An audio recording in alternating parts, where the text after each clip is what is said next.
questions? Para mas exciting. Yes, ma'am. Pia Reñada, Rappler.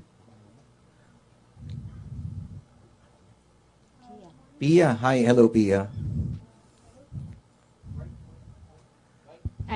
Hello. Hello, good morning po. Good morning, Pia. Sir, yesterday, si President mentioned that the 5 billion from PAGCOR will be used to fund a drug rehab in Visayas.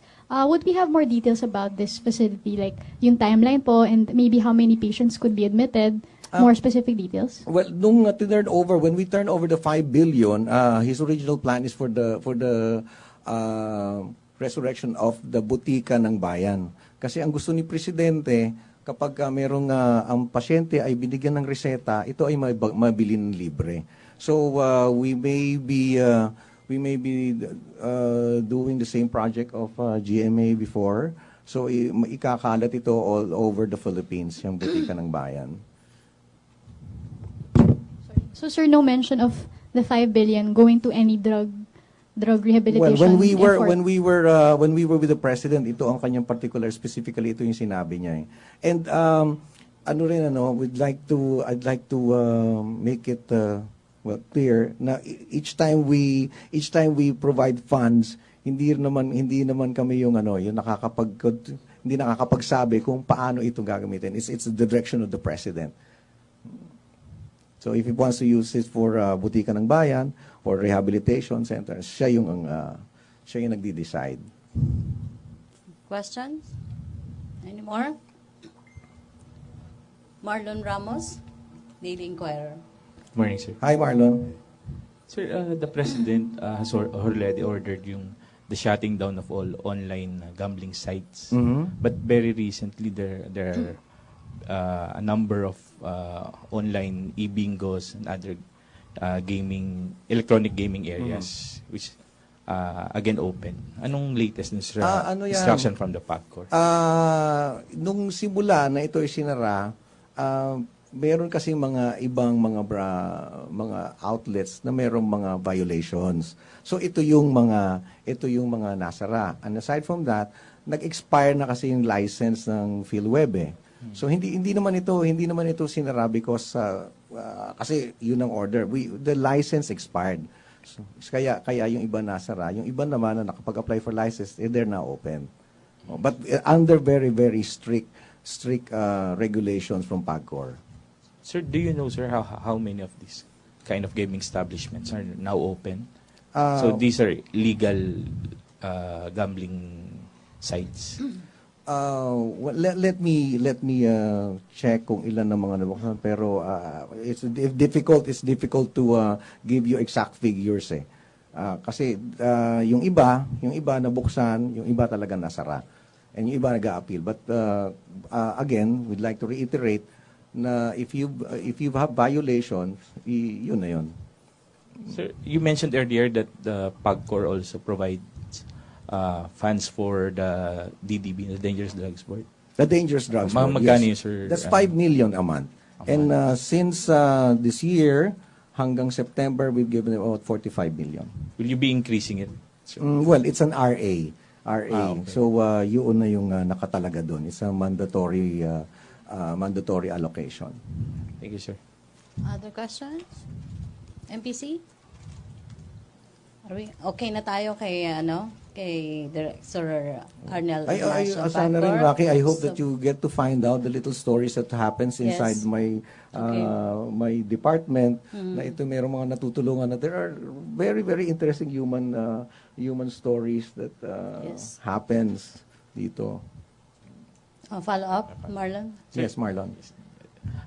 When you were appointed, sir, and several other showbiz personalities to the government, many had questioned your credibility or competency as a public official, sir. How do you respond to these criticisms? Well, Marlon, ako naman taga showbiz naman ako and I get that I get to be bashed every day, and it's really nothing new to me, and kumbaga sanay na yung dibdib ko sa nilalait ka o pinipintasan, hindi ko na rin napansin. Ang importante lang, gusto kong makasama sa kasama dito sa pagbabago na to. And so far I think we're doing a very good job in PAGCOR.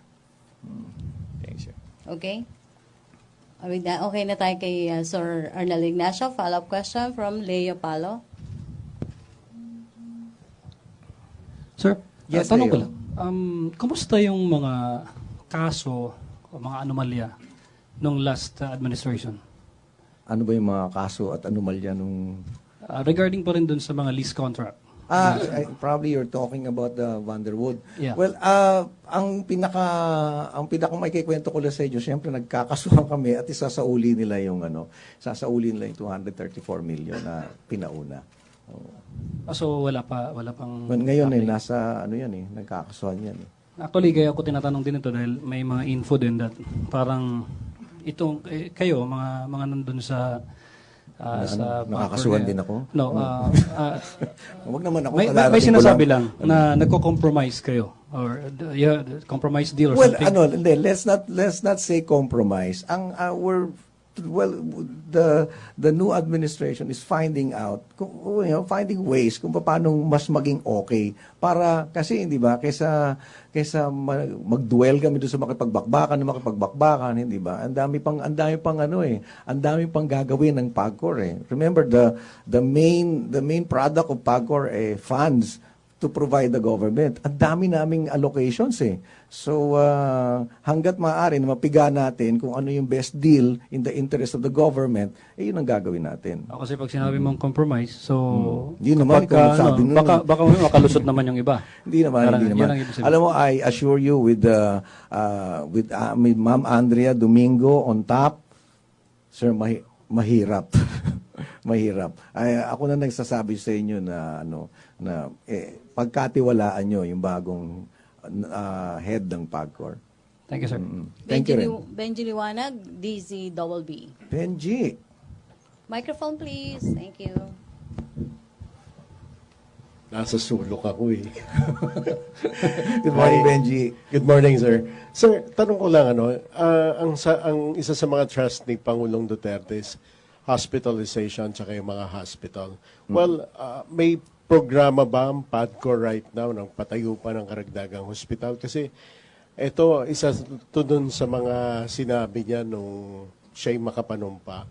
Yung magpatayo, Benji, wala kami pang solid plans na magpatayo. Pero doon naman sa department ko, meron kami sinisimulan na mag-allocate ng funds sa PGH, sa National Kidney, at saka sa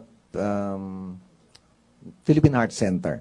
So simulan namin doon with small funds sandali, and then if it works, lalagyan namin na lalagyan. But then ang trust nga ng presidente doon sa huli naming pagkikita ay ibuhayin uli yung butika ng bayan. Kasi mabigat sa loob niya yung merong kandalang reseta, pagkatapos hindi mo mabili yung gamot.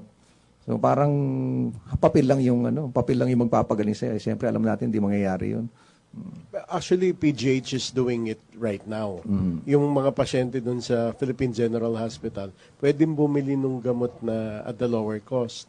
So, yung pa rin ba yung isusulong? Or aside from that? Ang gusto ni Presidente ito, ililibre. Libre. Yes, Okay, yes. okay. That's Libre. why yung tinurnover namin 5 billion, yun ang gusto niya. In fact, parang sinigit niya kung pwede nga lahat na yun ilagay doon. But of course, ito pa lang yung kanyang instruction. Thank you very much. So, pero pwede sa mga areas na ma-identify yung pinakamahirap talaga. Oo. Dun ano yung mga areas na yun? Nung huli, sabi niya, basta gusto niya ito lumaganap sa buong Pilipinas.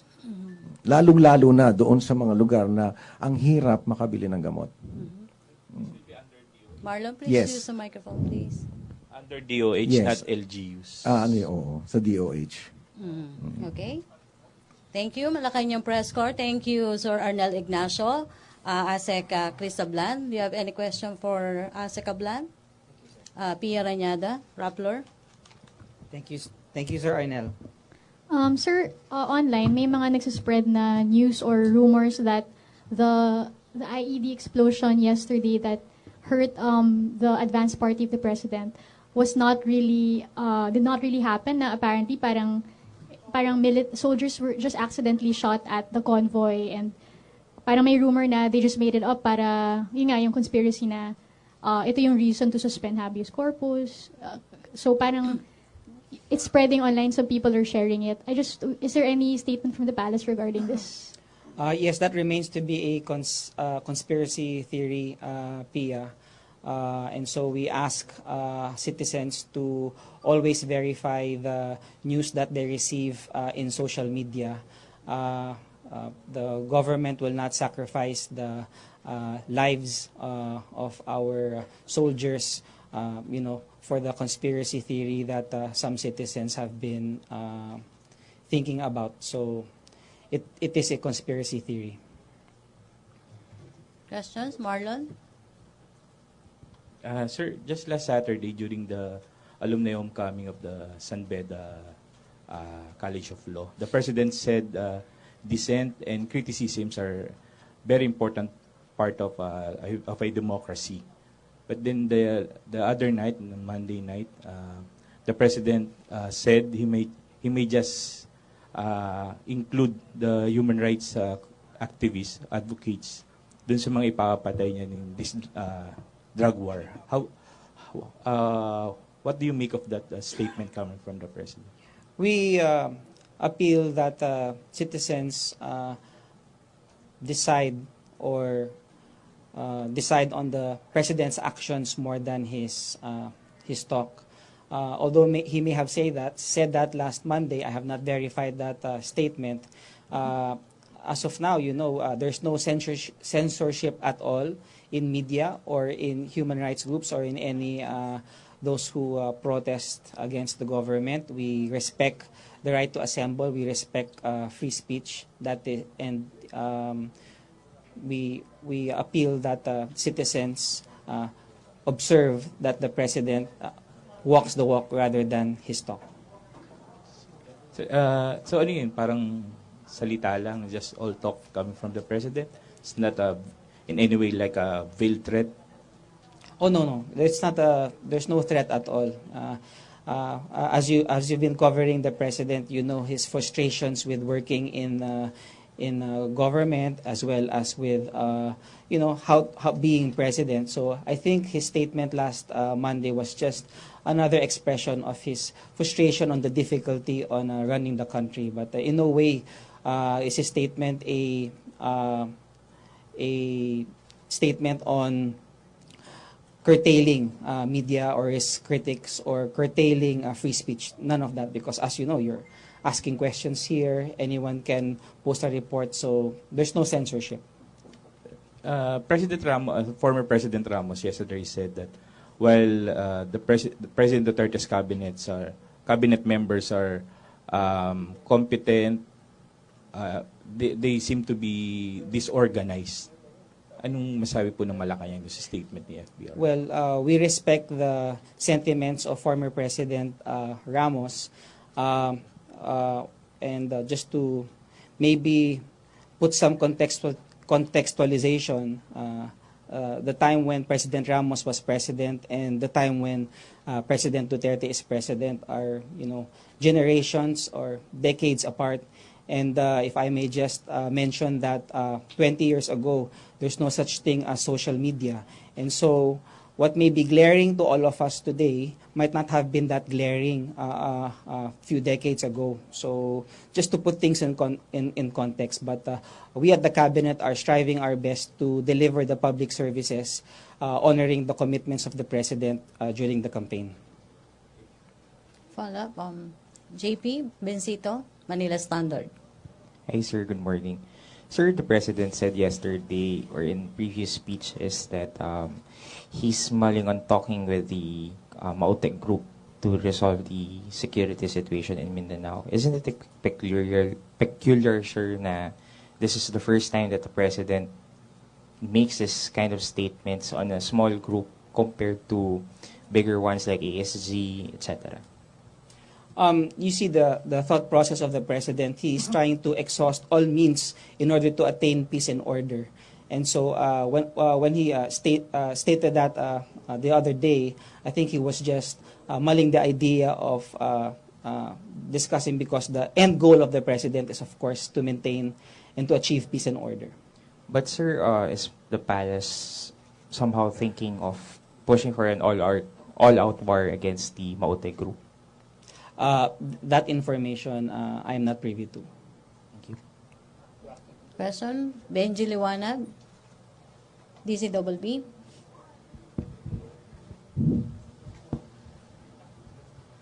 Sir, good morning. Any update on the meeting of President Duterte with MNLF founding chairman Nur Miswari and also Pampanga Representative Gloria Macapagal-Arroyo? Thanks, Benji. From my end, I do not have any update on that meeting between Mr. Miswari and Congresswoman Macapagal-Arroyo. Thank you. Maricel or Marlon? Last. May microphone sa tabi mo, Ace, please. Just a follow-up to Sure. JP's question. Is the president joking or is he serious when he said yesterday that he wants to talk with the Maute group, which he said had already connected with the ISIS? Like I said, the expression of the president the other day is try to exhaust all possibilities to achieve peace and order, and so is considering, discussing with that particular group is in his line of thinking. But insofar as the AFP is concerned, I do not have information whether they are going to follow through with that proposal. So the president said that with sincerity. He's not joking. He's not. Like I said, when the president expresses his opinion, he with regard to peace and order, he wants to achieve peace and order. And if speaking with that particular group would somehow achieve peace and order and security in the area, then. So this government, the Duterte administration, is open to talking, to negotiating with a terrorist group. It's just considering. There's no confirmation or denial, but it's just considering. Denial of what? Consideration of what, sir? Well, like I mentioned a while ago, Marlon, when the president expressed that opinion, he merely wanted to express his desire to exhaust all legal ways and proper ways into achieving peace and order. But with regards to the AFP and probably the National Security Council, I'm not in a position to give a statement whether they are serious, whether the statement was going to follow through. Okay, thank you, Marlon. Last question, Alexis Romero, Philippine Star. Just to press the point, ASEC, the president himself said that the group is already connected with ISIS. Aren't we sending the wrong signal considering just the mere fact that we are considering talking to a group linked to ISIS? We'll leave it to the president and to his National Security Council to move on with regard to dealing with this particular group. Suffice to know that there is no written statement that the government will coordinate or mediate or negotiate with this group. There is no written policy on that. It was just an expression made by the president the other day. Again, the expression was made because the president wants to exhaust all means on how to achieve peace and order in the country. But again, there's no written policy on that effect. Thank you, ASEC. Okay, last two, Celerina and then Benji Liwanag.